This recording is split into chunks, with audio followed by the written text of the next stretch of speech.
Oh, yeah. And they're fun. Because the idiot didn't pick it up last week. Yeah. So that's the part I'm very upset about.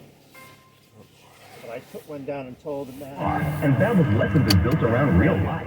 At the office there. Oh, yeah, no. That they'll make them pick it up. Babbel's lessons are designed to get you speaking right away. Oh, yeah. So you're going down to Napa. Yeah, I have to go through there anyway. I mean, yeah, it's only one way in or out. So. Yeah. Oh, yeah. Learning a language with Babbel doesn't take long. And with Babbel, it isn't hard. It's perfect. Start learning a new language today. Yeah. Go to Babbel.com. That's BABBEL.com. Babbel.com. Brace yourself for the ultimate holiday deal with Consumer Cellular. Snag an incredible 50% off the Iris Flip when you buy before December 17th, making it only Yeah, it's really $34.50. so. The Iris Flip is all the phone and camera you need with the Yeah, user-friendly design. The perfect flip phone companion. Plus, you'll get nationwide Oh, coverage and no, always free you really don't need to warm up a car. Like, you really don't need to warm up a car. Not all of them. It's only for a few seconds. Yeah, it's only for a few seconds. But not for like not for a long time. Yeah, it's... Oh, yeah. Oh, no, it's something I know. Jeez, fucking annoying. If I can't even do that. Oh, there we go. Simple Traditions Cremation Services is woman-owned and operated, specializing in green burials and human composting. He's such a fucking annoying. It's so fucking annoying. Bullying has me the no most. place in California schools. I'm David Okay. Goldberg, Secretary-Treasurer of the California Teachers Association. Okay. Adults have the power to stop bullying. It's up to us as educators, as parents, as adults, to stand up on behalf of bullied Houses kids. for sale. Take the pledge to be that adult at NEA.org/bully-free. Okay. A message from the California Teachers Association. Armstrong and Getty, weekday mornings from 6 till 10. I'm understanding how people come to terms with mortality. You just start thinking, the world's so cheesy and annoying. The mom was so conflicted, immediately started Googling our Squidbilder's Twitter bad for kids. Gen Z, it was so style of communication with workplace. But what about the generic smiley face? Look, that in the eyes? It doesn't seem warm. Why don't I find out what the afterlife is all about? Talk 650 KSD. Job market may be slowing down after all. The Conference Board Employment Trends Index decreased in November, falling from a downwardly revised October. When the index declines, it suggests employment is likely to contract as well. The Business Research Group says this index is still elevated when compared to pre-pandemic levels. Home buyers are starting to see a little bit of relief. Zillow says price cuts have become common and that monthly mortgage payments on a home buy fell about 1.5% from October to November. Mortgage rates have been easing, but they're still above 7%. And even Coco Melon is not immune to cost cutting. So on YouTube and Netflix is cutting staff and production amid wider issues impacting the animation business. Bloomberg Entertainment writer Lucas Shaw says that after years of rapid growth, studio Moonbug Entertainment is profitable, but still laid off about 5% of its payroll in October. Wall Street starts the week with a winning session. The Dow gained 157 points, the Nasdaq added 29, the S&P rose 18. Erica Herskowitz, Bloomberg Radio.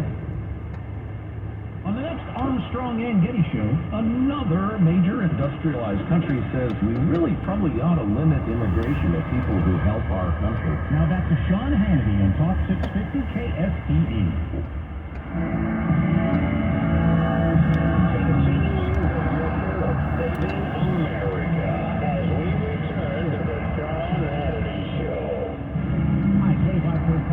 Thank you for being with us. 800-941-SEAN, our number if you want to be a part of the program. Reminder, our friends at My Pillow, Mike Lindell is out there every day wants to solve problems that we all face.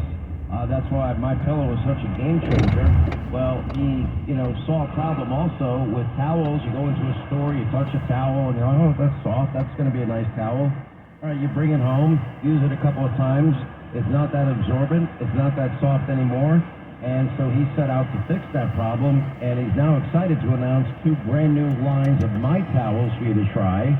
And what makes these towels different is they're now made with what is called 100% long staple, shorter cotton. It's comb, ring spun cotton, which is what makes these towels absorbent and softer than ever and helps it stay that way. And now through, the end of the month now, you can get a 6-piece set at a whopping 50% off at $29.98. You simply go to mypillow.com, click on the Sean Hannity Square. They also have a designer line, also 50% off, but it costs about $20 more. You pick the one that you like. They have other deep discounts on other great MyPillow products. You can call and mention my name, 800-919-6090, or just go to mypillow.com. And by the way, just go to the Sean Hannity Square. That's simple. All right, let's go back to last week. We now have one down and hundreds to go. I'll explain this in a second. And that is UPenn president after the disastrous beatdown by Congresswoman Elise Stefanik of the heads of Harvard and MIT, and in her case UPenn. The UPenn president is now out. Now people are questioning whether or not the Harvard board will follow suit with Claudine Gay, who happens to be the president of Harvard, and whether MIT follows suit as well. But this is what brought this to a head. This is Elise Stefanik. I mean, it was a shocking moment, at least from my standpoint. At MIT, does calling for the genocide of Jews violate MIT's code of conduct or rules regarding bullying and harassment? Yes or no? It's targeted at individuals, not making public statements. Yes or no? Calling for the genocide of Jews does not constitute bullying and harassment? I have not heard calling for the genocide for Jews on our campus. But you've heard chants for intifada. I've heard chants, which can be anti-Semitic depending on the context, when calling for the elimination of the Jewish people. So those would not be according to the MIT code of conduct or rules? That would be investigated as harassment if pervasive and severe. Ms. McGill, at Penn, does calling for the genocide of Jews violate Penn's rules or code of conduct? Yes or no? If the speech turns into conduct, it can be harassment, yeah. I am asking specifically calling for the genocide of Jews. Does that constitute bullying or harassment? If it is directed and severe or pervasive, it is harassment. So the answer is yes. It is a context-dependent decision, Congresswoman. It's a context-dependent decision. That's your testimony today. Calling for the genocide of Jews is depending upon the context. That is not bullying or harassment. This is the easiest question to answer yes, Ms. McGill. So is your testimony that you will not answer yes? If it if the yes speech or no? If the speech becomes conduct, it can be harassment, yes. Conduct meaning committing the act of genocide? And Dr. Gay, at Harvard, does calling for the genocide of Jews violate Harvard's rules of bullying and harassment? Yes or no? It can be, depending on the context. What's the context? Targeted as an individual. Targeted at an individual. It's targeted at Jewish students, Jewish individuals. Do you understand your testimony is dehumanizing them? Do you understand that dehumanization is part of anti-Semitism? I will ask you one more time. Does calling for the genocide of Jews violate Harvard's rules of bullying and harassment? Yes or no? Anti-Semitic rhetoric. And is it anti-Semitic rhetoric? Anti-Semitic rhetoric, when it crosses into conduct that amounts to bullying, harassment, intimidation, that is actionable conduct, and we do take action. So the answer is yes, that calling for the genocide of Jews violates Harvard's code of conduct, correct? Again, it depends on the context. It does not depend on the context. The answer is yes, and this is why you should resign. These are unacceptable answers across the board. Now, you can't think of any other, quote, identity, whatever the identity group is, that any of these colleges would ever let anybody get away with talking about, it being okay to support terrorists and acts of violence. That would never happen. So the question is, and the New York Post had a great editorial on this today. Yes, Harvard's Claudine Gay, MIT's Sally Kornbluth, that they should follow UPenn's McGill, and by the way, Scott Bach, who chaired the Penn Board of Trustees, they quit over the weekend. They had to resign under pressure over the weekend after all three of them and having this disgraceful showing at last week's House hearing about campus anti-Semitism. And what they go on to, the point they go on to make, the broader point is that the problem is not just these three, and it's not just anti-Semitism. And they talk about what they call the rot in U.S. academia and how it goes way deeper than this, and how most university leaders would have done as badly because all won their jobs precisely with a willful moral blindness that forced out McGill and may yet oust the other two. And it just goes on to make such a good point. You know, think of what wokeism is now on a college campus today. You know, what identity group, you know, what happens to people if God forbid they use the wrong pronoun? What happens to people that maybe have different views, maybe religious-based views on the LGBTQ community?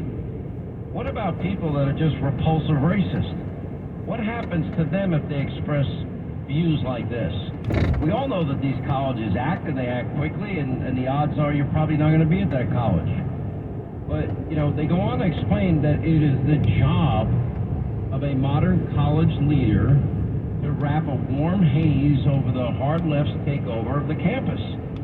And that means the faculty, that means the administration, and they want their big endowment money to keep, you know, trickling in, although many of these colleges now are losing money because, you know, very generous donors are saying no more and even asking for their money back. And, you know, it just wouldn't happen with any, quote, identity group.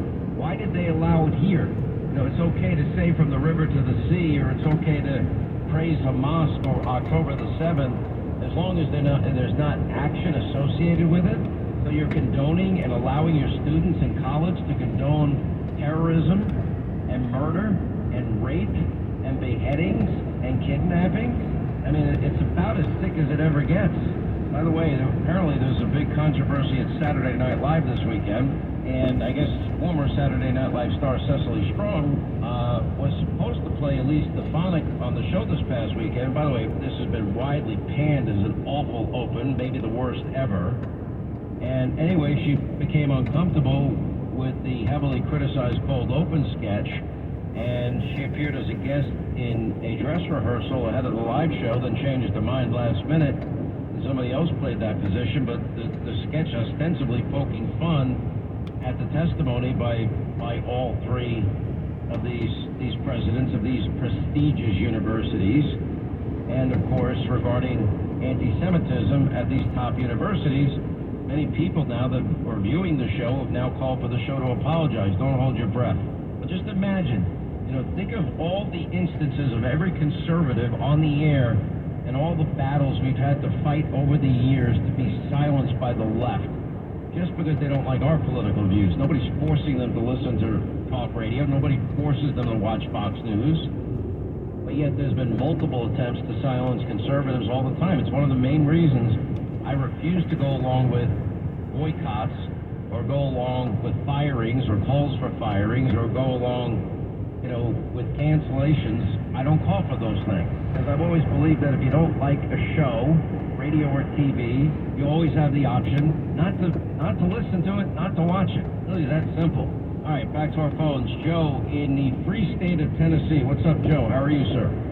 Oh, I'm great, Sean. Thanks for taking my call. I'm an archivist here in Northeast Tennessee, but 20 years ago, I was a student at Brown University studying the history of science, and so I had ample opportunity to debate my fellow classmates about truth and objectivity, and one instance was I was trying to find some common ground with about 30 students that were arguing against me, and I said, all right, can we at least agree that 2 plus 2 equals 4 is a basic mathematic objective reality?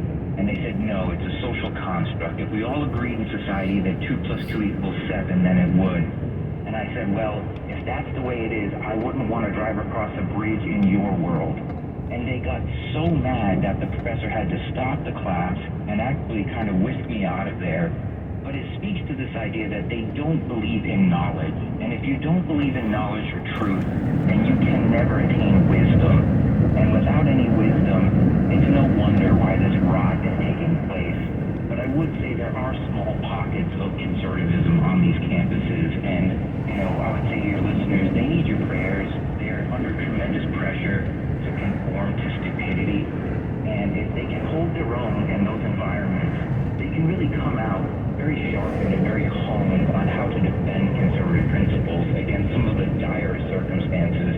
I think of Larry Elder, a fellow Brown graduate, and how he kind of came out of that hornet's nest really skilled in defending conservative principles both rationally and calmly in the face of tremendous adversity. Well, look, I mean, it's just sad. I mean, I know so many parents that their dream was for one day that their kid may be smart enough to get into one of these Ivy League institutions. That was never a goal of mine at all with my kids.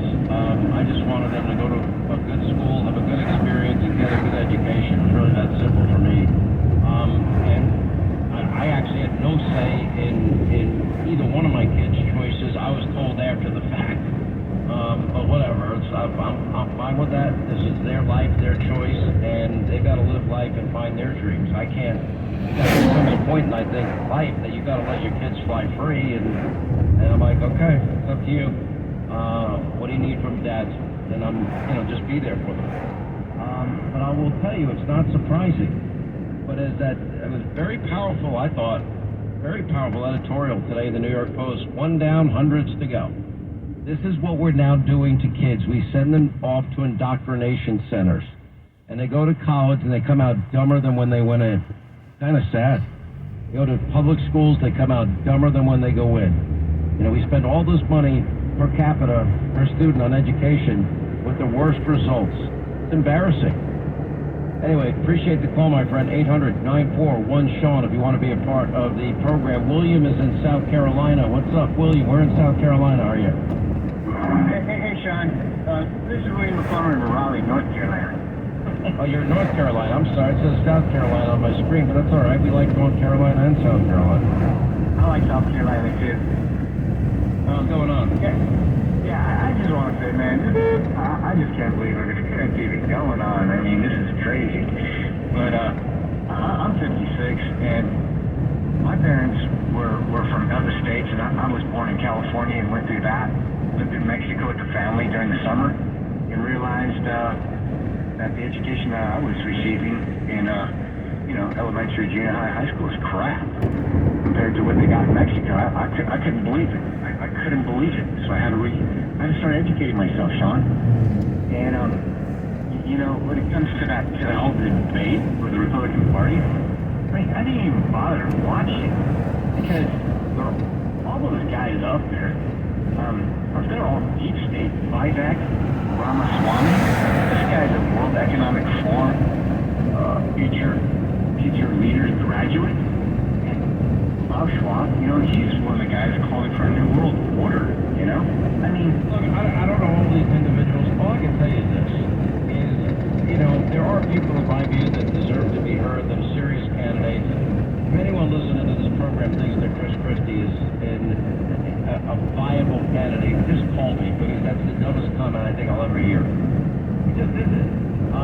The debate, was interesting to me in the beginning, and then I think he got too cute by half. He comes in with his rehearsed lines, and he becomes a Republican in 2020, and all he wants to do is trash everybody that's been a Republican for decades or a conservative for decades. And I'm kind of listening to him like, well, where you been? And he thinks he knows it better than everybody, out there, and he doesn't. I'm just more interested in substance. I have no problem at all taking a nice hard shot at somebody in a debate that needs it. But every moment you get a chance to speak, that's where your thoughts are going. In my view, I'm just looking for more from a president. And maybe he'll mature a little bit over the years and still want to take another crack at it. I don't know. That's up to him. But if you look at these polls out, you know, today, the Wall Street Journal and elsewhere, I mean, Trump is just dominating on a, you know, in a huge way. And it's going to be very hard for anybody to make any inroads with it.